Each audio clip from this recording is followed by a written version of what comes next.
सासू माँ बदल गई। कहानी उस घर की है जहाँ बहू और बेटी को एक माना जाता था, लेकिन फिर अरे शिखा बेटा, तू रसोई में क्यों घुसी रहती है? जा, रोटी मैं बना लूंगी। नहीं नहीं माँ जी, आप बैठिए, बस सारा खाना बन ही गया है। श्वेता को बोल देती हूँ, वो खाना लगा देगी सबका। सॉरी भाभी, मेरे पास वक्त नहीं है। माँ, मुझे पैसे देना, पार्लर जाना है। हाँ हाँ चली जाना, भाभी को भी ले जाना।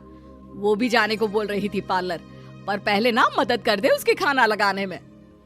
देख माँ, वो बहू है, उसे बहू रहने देना, इतना सर पर मत चढ़ा भाभी को। श्वेता, ज्यादा मत बोला कर। बहू और बेटी में कोई फर्क नहीं होता है। जा जाकर काम कर।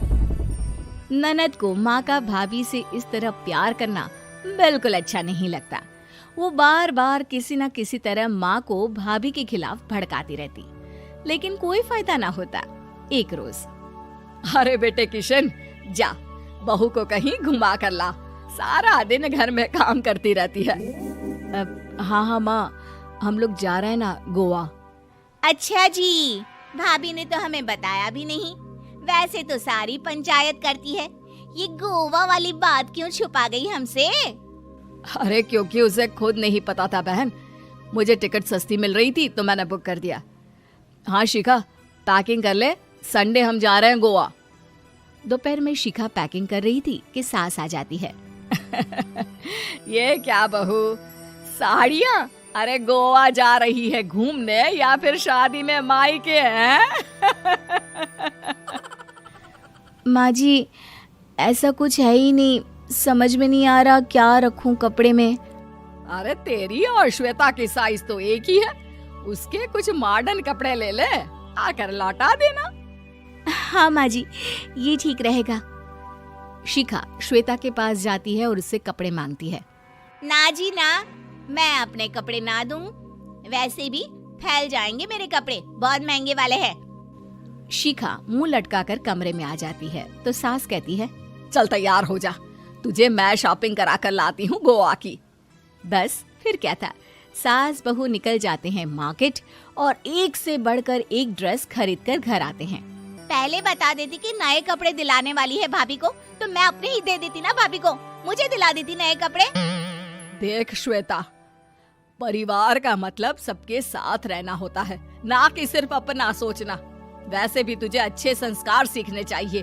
और रही बात कपड़ों की, तो शिखा, आज से घर पर भी तू मॉडर्न कपड़े ही पहनेगी। कोई जरूरत नहीं है ये साड़ी वाड़ी लपेटने की।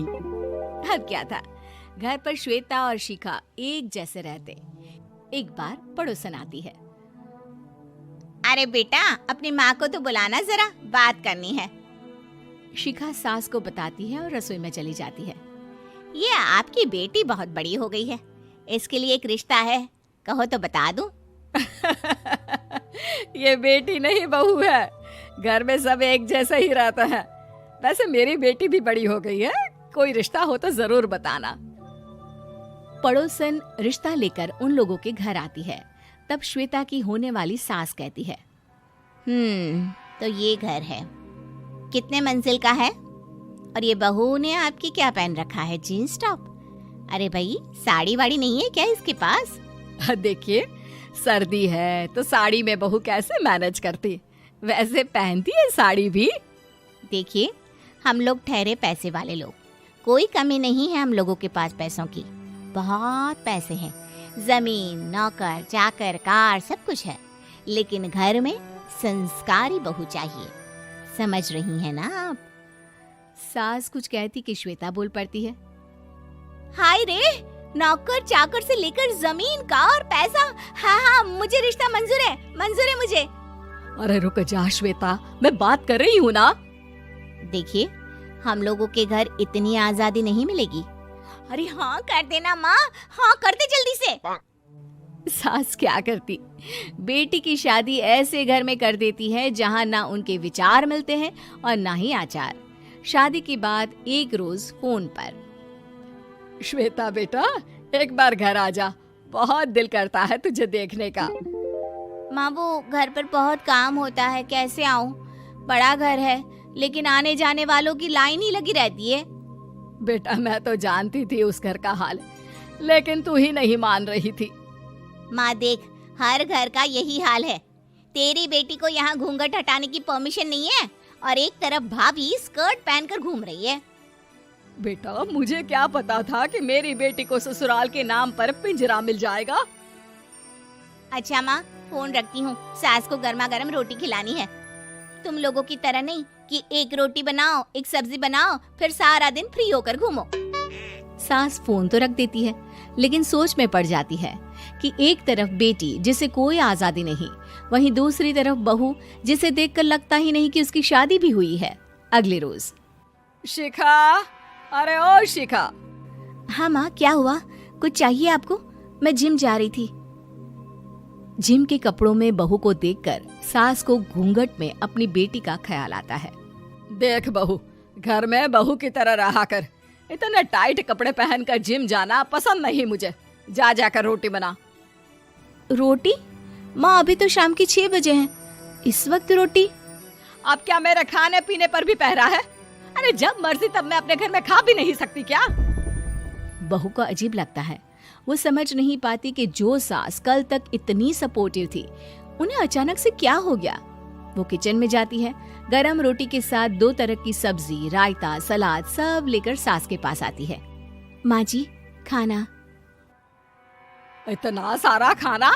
राक्षस समझा है क्या मुझे? रोटी मांगी थी मैंने गर्मा गर्म बस। पर माँ जी, रोटी खाती किससे आप? सब्जी तो बनानी थी ना। अरे भूख मर गई मेरी तेरी बहस से। जा जाकर काम कर, अंदर पूरी रसोई साफ कर। बहू अंदर चली जाती है। थोड़ी देर में श्वेता घर आती है। अरे शिखा जल्दी से चाय ला, पकवान बना, मेरी बेटी आई है। अरे नहीं नहीं माँ, ड्राइवर बाहर खड़ा है। मैं तो घर का कोई सामान खरीदने के बहाने यहाँ आ गई हूँ, मुझे जाना होगा। अरे बेटा, पर कितने दिनों बाद देख रही हूँ तुझे, रहने आ जाना 2-4 दिन के लिए। आ जाऊंगी माँ, जब मेरी सास मरेगी तब। मैं तो रोज मन्नत मानती हूँ कि मेरी सास मर जाए तो अच्छा है। अच्छा चल, जा रही हूँ माँ। हे भगवान, कैसे कैसे दिन देखने पड़ रहे हैं मेरी बेटी को।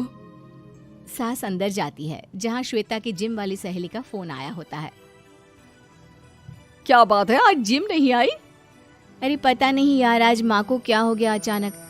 पर खैर कोई नहीं, लगता नहीं कि मैं अब जिम आ पाऊंगी। शिखा स्पीकर पर बात कर रही थी, जिसे सास सुन रही थी। यार ये सास ना होती ही ऐसी है। मैं तो कहती हूँ बुढ़िया जल्दी मरे और तू आराम से जिए। शिखा को सहेली की बात पर गुस्सा आ जाता है। माँ के मरने की कौन सा बच्चा दुआ मांगता है मोहिनी? आगे से ऐसी बात मेरे सामने मत करना। हमारे घर की शोभा ही माँ है। क्या हुआ जो थोड़ी सख्ती दिखा रही है? उसमें भी कोई ना कोई उनकी भलाई ही होगी। मैं तो कहती हूँ भगवान मेरे जैसी सास सबको दे, जो सिर्फ माँ की तरह है। सास वाली तो कोई बात ही नहीं है उनमें। सास ये बात सुन रही थी। उनकी आंख में आंसू आ जाते हैं कि क्यों वो बेटी की किस्मत में बहू को भी भागीदार बना रही थी। शिखा, अरे ओ शिखा, क्या हो गया? जिम नहीं जाना क्या?